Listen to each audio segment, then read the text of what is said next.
Today, my poem is entitled Emancipation's Embrace. In the dawn of courage, where shadows retreat, voices of freedom rise, a powerful beat. Chains of the past, rusted and cold, break in the sunlight as stories unfold. The echoes of ancestors whisper through time, their dreams and their sorrows in rhythm and rhyme. From silence to shouting, a chorus reborn. In the heart of the night, a new vision is born. With every step forward, we honor the fight for justice and freedom, together ignite. The shackles have shattered and the voices unite. In the name of free, we seize back the night. Let joy be the anthem that sweeps through the land for every brave heart that took a bold stand. In embrace of our truth, we stand side by side, emancipation's promise, our fearless guide. So let us remember, as we pave the way, the power of rising, the strength to say, no longer defined by the chains of the past. In unity's promise, our freedom holds fast. Thank you.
Is that we always keep doing things just around Emancipation Day. People of African descent, we only concentrate on Emancipation Day.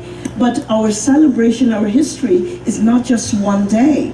So we need to start a little bit more talking and teaching our young people, teaching not just people of African descent, the entire Guyanese population need to understand what emancipation means, what it means to people of African descent, what it means to the country of Guyana. So what I'd like to see a little bit more of is not just in August. We're all excited about emancipation. We get all dressed up and looking all majestic and wonderful and beautiful in all these colors. We have to make sure that we continue with this every single day. We should have programs going out there and teaching, and that's the way we will understand and be able to work together with each other. We need to do a little bit more educating, spreading the message, get into our history books, talking to our young people, talking to our children, and let's do more. And you know, RAPAC, I know a lot of people just hear the name, but don't understand what it means. And RAPAC is just the acronym for Revival, Awareness, and Perpetuation of African Culture. They've been around since 1992, but one of the reasons that you don't hear so much about them is because a lot of the members are getting older, and we're trying to revitalize that organization. And what it really does and what it concentrates on is revitalizing and perpetuating the African culture. The members of that organization is passionate. They are passionate about promoting and talking about the African culture. And not just the African culture, the African Guyanese culture. And we want to make sure that we emphasize that, because this is where we are, this is where we are from. We need to talk about what our struggles are, and it's the African Guyanese struggle, which is also a part of the whole Guyana culture and Guyana activities. So again, let's not just celebrate this August. And I want to be able to say that in September, we have another activity. In October, November, December. Every year is African Guyanese history. And I want us to continue to perpetuate that. So on behalf of the RAPAC organization, I'm inviting you all to come and find out more about the organization, see how you can become a member, see how we can go around this entire country and educating and perpetuating the African culture. Thank you very much. Thank you. But today I just wanted to touch on our culture. I normally say to people when they speak to me about emancipation that I am not a slave, in a sense that since the fight for coffee 186 years ago, I am emancipated mentally and emotionally. Guyana is a diverse community. We socialize with people of diverse background. I myself, I come from difference in terms of my parentage, my grandparentage. I am half this and half that, and I don't need to mention that. But I am saying I am well aware of our African culture. The East Canje, I know you have been doing this so many years. I want to congratulate you and to encourage that we continue to do this. I am praying, as Martin Luther would say, when the day would come when we all can celebrate under one umbrella. Emancipation reminds us of how fortunate we are, Councillor Trim, Ms. Gordon, yes, how fortunate we are as Guyanese, in particularly Guyanese of African descent. And my simple task this afternoon, in my message, will outline how fortunate we are as Guyanese citizens of African descent, and collectively, if we should follow the steps of our foreparents, how much we can achieve collectively.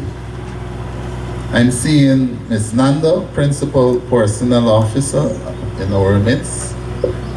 Yes, I'm happy to be sharing this moment with each and every one of you, and thank you for inviting me to speak with you on this pretty much of a historic occasion. Each year adds history to our history. All right? So there is the perception that Guyanese of African descent shows little economic or financial finesse. In other words, we are considered a poor people who do not amass great wealth. But what our ancestors did in the years after apprenticeship gives light to the perception.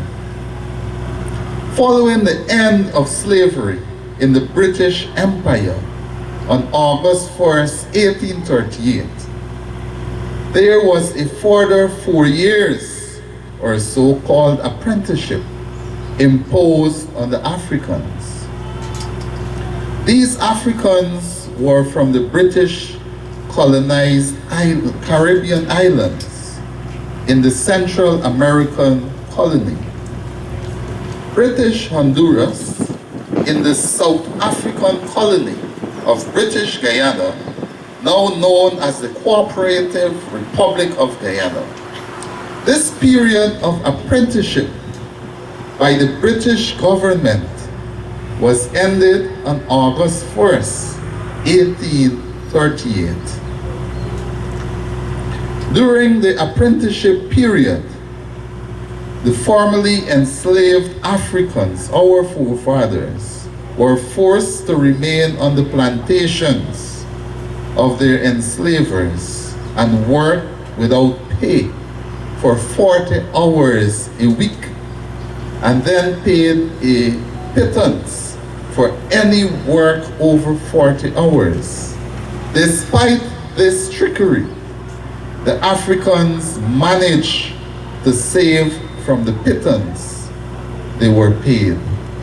Ladies and gentlemen, my interaction here today is captioned "The Power of the Box Hand." After August 1st, 1838, many Africans pooled their money and bought abundant plantations where they were established villages. Although more than 100 of these African villages were established in Berbice, Demerara, and Essequibo, Victoria Village on the East Coast, Demerara is recognized as the first of these African villages and was founded on November 7th, 1839, 185 years ago, when 83 Africans bought land and established the village. Some of the other villages established by Africans are Victoria, Buxton, Golden Grove, East Coast Demerara, Golden Grove, West Coast Demerara, Pleasance, Belladrum, Litchfield, Nabacalis, Denamstel, Agricola, Hopetown, Friendship, Sandford, Gibraltar, Firish Courtland, Bedford-Watton, Barracara, number 53, Union, Kildonan, Liverpool, Sisters, Ithaca, Prospect, just to name a few. And we can go on to identify the other villages that our ancestors would have purchased. This speaks to one of the greatest form of cooperativism that would have existed as a people. Meanwhile, because of the availability of Crown in caption, meaning government, land-abundant estates when apprenticeship ended. The ex-apprentices had abandoned the sugar estate, which led to a labor shortage. Some planters recognized that the ex-apprentices could live on the land or near the plantation, which they cultivated to satisfy their desire for a home and not a surplus, which was sold then. They would have to continue to work on the nearby plantation. By the end of 1839, about 267 cottages had been constructed by the apprentices on plots of land half of 1/3 of an acre in size they had purchased. They continued to work on the estates. In 1840, a planter named Carberry purchased 3 adjoining estates on the Essequibo coast: Daggerat, Mopper, and Westfield, and created a small town. He put in streets, divided their front lands into half-acre land lots, which he sold to the freed slaves for $100, $150, and $220 each, depending on their location in the town. These were sold like the proverbial hotcakes. On September 25, 1841, at the request of the villagers, it was christened Queenstown by Governor Sir Henry Light. This was the beginning of the Preparatory Village system, under which each villager was given title to his individual plot of land. This initial success led to other planters to follow suit. By the end of 1841, about 18 plantations were offering land for sale or lease on the Essequibo coast, and the practice soon spread to the counties of Demerara and Berbice. These plots were being sold at Providence, Craig, Supply, and Brickery on the east bank of Demerara, of the Demerara River at San Souci, and Studley Park at Canal Number 1.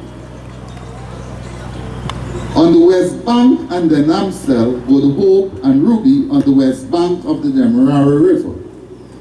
In Berbice, the ex-apprentices bought plots of land at Sisters, Cumberland on the Canje, and Eliza and Mary at Steldon, Quarantine. Many of the ex-slaves sought to underscore their status as free men and their independence from the plantation on which they had endured so much humiliation and suffered so many indignities. They demonstrated this by purchasing some of the 50 mainly cotton estates that had been abandoned. The first such purchase was made on November 2nd, 1839, when 83 laborers from 5 estates, Dutchford, Ansgrove, Hope, Paradise, and Enmore, together purchased Plantation Northbrook for $10,000. Among the purchasers were several women, including Maria Grant, Belinda Hopkinson, Catherine Tom, Molly Archer, Hannah Foster. Their initial down payment was $6,000. Much of it was in the form of coins, which they had zealously herded from their meager earnings from work during their free time. during apprenticeship and from the sale of produce from their provision grounds during slavery. The money was placed where? Where was the money placed? In wheelbarrows. Excellent. Yes, the monies was placed in wheelbarrows, which they enthusiastically pushed through the streets of Georgetown to where it had to be deposited. The rest of the purchase price was paid off within 3 weeks. The new proprietors of Plantation Northbrook submitted a petition to Queen Victoria requesting the royal name of Victoria be given to the new plantation village. It was granted. The establishment of Victoria saw the beginning of the establishment of a series of what came to be called communal villages. They were so called because, unlike proprietary villages, the title was vested in the name of several of the more prominent villagers, with the understanding that each of the subscribers was entitled to an equal share. By 1840, 4 communal villages were established in West Coast Berbice. Golden Grove, 500 acres, was purchased by 14 laborers for $1,716. St. John, 252 acres, was purchased by 46 laborers for $5,000. Behalf of Perseverance, 250 acres was purchased by 109 laborers for $2,000. Litchfield, 500 acres was purchased by 1 laborer. Canje McPherson for $3,000. He immediately divided it into 12 shares and sold them at a profit. At about the same time, 5 preparatory villages were established at Zuid Holland, Pletanka, and Sudan. This is French in origin. On the Canje, with Firish on the Quarantine coast, and 3 sisters on the Berbice River. This, ladies and gentlemen, this was the first phase of the African village movement. The second phase began in 1842 after a successful strike by the freemen. It was in the protest against the attempt by planters in Demerara to implement a series of rules and regulations. This would have significantly reduced their ages. It was during this second phase that Plaisance was purchased by 65 laborers for $39,000, and Ithaca was bought by 45 laborers for $15,000. This second group of purchasers had less money. For example, the initial down payment made for Plaisance was $15,000, and it took the preparators 18 months to pay it off. It took the preparators of Ithaca 3 years to pay off the owner. They did it by working half a day for the owner and half a day for themselves until the price had been paid. Highly skilled. In the meantime, during 1812, a special department of works, the Winkle Department, was set up to deal with all repair of works required by the residents. The workmen were originally slaves who were housed in one of the older parts of New Amsterdam. They were given their freedom in 1831, 3 years before slavery was abolished throughout the British West Indies. The newly freed slaves were allowed to keep their houses in Winkle villages, and in 1890, their descendants petitioned the Combined Court of British Guyana for the grant land on which the houses stood. This land passed into ownership of Winkle heirs. Winkle has been preserved as a ward of the town. The little-known history of this group of enslaved Africans in Winkle includes the fact that they were highly skilled and a versatile group of artisans capable of working in iron, copper, and brass. The enslavers also described them as decidedly the most intelligent body of Negroes in the colony.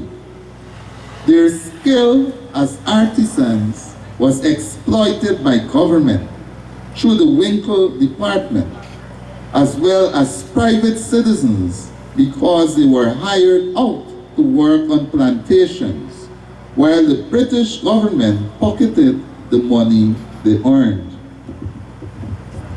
In the book, Unprofitable Servants, Crown Slaves in Berbice, Guyana, 1803 to 1831, Thompson writes, payment for Winkle work done for private individuals was made to the colonial treasury. This was under the charge of the governor of the colony, who received a commission of 10%. Entrepreneurship, except for earnings enjoyed by the artisan slaves, most of the slaves depended on obtaining money by selling surplus produce from their provision grounds, and also the sale of livestock that they reared. On Sundays, village markets were held, and the slaves seized the opportunity to barter or sell their produce to other slaves and even some whites. On these occasions, the slaves made purchases of few pieces of clothing and other items for their homes. So from being highly skilled to entrepreneurship. The Sunday markets were also occasions where slaves from different plantations were able to socialize and to exchange news and pieces of gossip. There were also times of recreation. These were usually at the end of the crop, and at Christmas and on public holidays, when the slaves were allowed to hold dances which had to end by midnight. Slaves were also allowed to purchase their freedom through the process of manumission. However, by the time slaves saved up enough money to buy their freedom, they would have already become old and feeble. In some cases, female slaves who bore the master's children were manumitted while they were still relatively young. History lost. This history, unfortunately, is not taught in the Guyanese public education system. It is very sad and disappointing that the history of Africans is not readily available to their descendants, never mind non-African Guyanese. At what point did people stop caring or began suffering from group amnesia? It seems a long way from the days when elders passed on their knowledge to the youth. In this day and age, when information is more readily available, there is a puzzling lack of African history in the libraries and schools of Guyana. It may be, it is a lack of information about the history of their ancestors that has the descendants of those enterprising and hard-working Africans selling the land their ancestors sweated to buy. Some of the descendants of Africans whose blood, sweat, and tears bought abundant plantations and established scores of African villages between 1839 and 1850 seem to have lost their way. Today, some 185 years after the establishment of the first village, Chinese of African descent can look back on that significant achievement and ask ourselves the question, can we do it again? Yes, we can. Yes, we can. There is power in unity, and in unity there is strength. So let's not forget the power of the box hand. Happy emancipation to one and all.